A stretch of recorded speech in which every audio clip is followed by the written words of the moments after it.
Welcome back to our UK series. This morning, it was our last morning in Ireland. We woke up at 5 in the morning because although I got very little sleep and I felt a little bit grouchy, we were about to have an amazing day, probably one of my favorite days of the entire trip. We had planned to go swimming in the Atlantic Ocean with the Happy Pair. The Happy Pair are two brothers who have a podcast together and a pretty influential Instagram page. And so we were going to go swimming with them in the Atlantic Ocean, as I mentioned, and then head over to their coffee shop. Keep in mind, the Atlantic Ocean is freezing in Ireland in the beginning of October.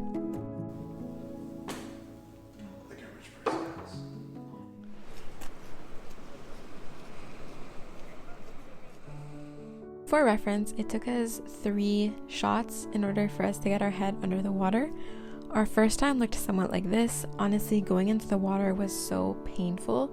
It sends like these shocks up your body.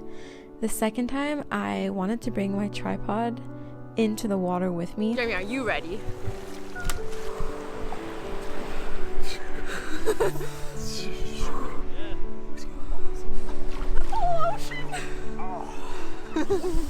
That's good, yeah, nice. Okay, we gotta put our full body. And then the third time, that was the time to go in. That's when we actually dunked our head under the water.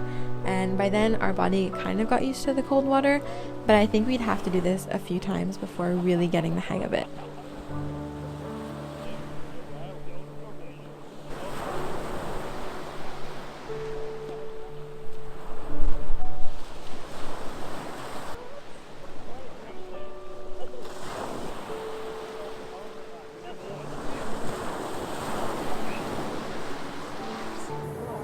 Dropped 1 degree, it's 14.8, but still factor more.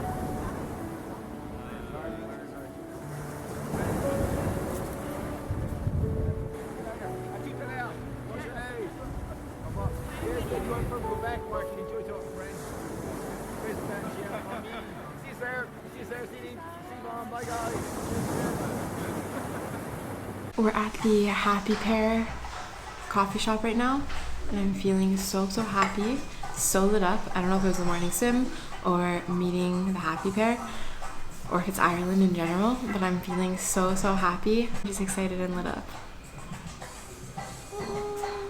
And we're having breakfast again before our flight.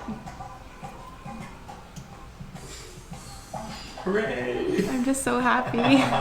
One thing I noticed about this amazing place is that there's so much personal touch to it, you know? Photographs of the owners, photographs of people, about to go in for a morning swim.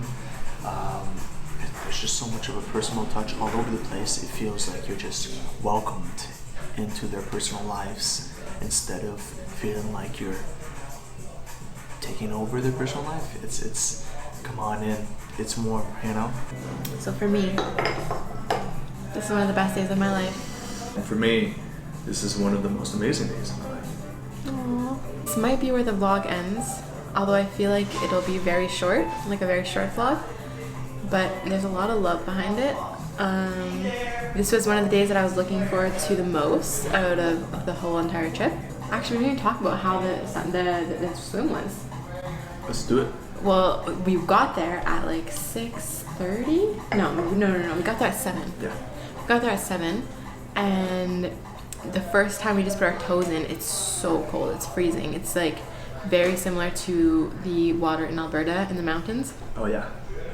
It was at the point where, it almost hurts your feet. Yeah. Definitely wasn't able to stay in that water too long. We had to do a first little dip for the feet, another little dip up to the thighs.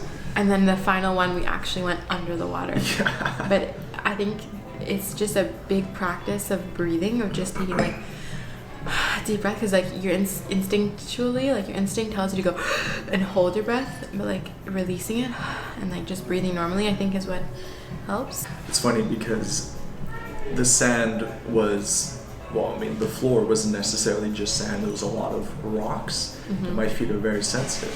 So Trista was holding my hand and, holding Pulling me him to get in. Because I faster. don't have very sensitive feet. She doesn't have very sensitive feet. Because I walk barefoot a lot. So she was making me walk faster on these rocks, and my feet were hurting so much, and I was just like, ow, wait, let go of my hand. We'll put that video over this so that you guys can see that in live. And then we got out, and then it was 7:30, which was the time where we were supposed to start, and that's when the happy pair, Steve and Dave, came. And at first I was all awkward, and I was like, I don't know if I should say hi, even though I messaged them like last month telling them I was coming, and I messaged them last night, and I messaged them this morning saying I was coming, and like they answered me, so they knew I was going to be there. But I still felt like so nervous because I was like, I feel like maybe I'm intruding, like maybe they don't want me to talk to them, maybe like they just gave me the place to be kind, but they don't actually like want to talk to a bunch of people. So I wasn't sure really how to act. And then in the end, like Jeremy said, like they're so welcoming. It's like they talk to you like they've known you forever. They're very down to earth people, and yeah. It was really beautiful. It was quite greeting. sudden. Yeah, quite sudden. Yeah. Just as we were kind of looking at each other, being like, "What should we do?" I was looking away because I was like, I feel so awkward. And then I kind of turned my gaze to leave, and he was like, "Hey," and I was like, "Hi." And then we just started talking. He was like, "Would you like some tea?" And we had tea on the beach and talked a lot, and that was it. Note to self: bringing in tea at the beach for a little event is a great icebreaker. And it feels so good after being so cold. That's true. Yeah. Yeah. So that's it. I guess that's all for our little morning, our happy pair morning routine, and our experience being happy pair. Cheers to the happy pair. See you in England. You are the sunrise waking my day. You are the moonlight shining my way. This is where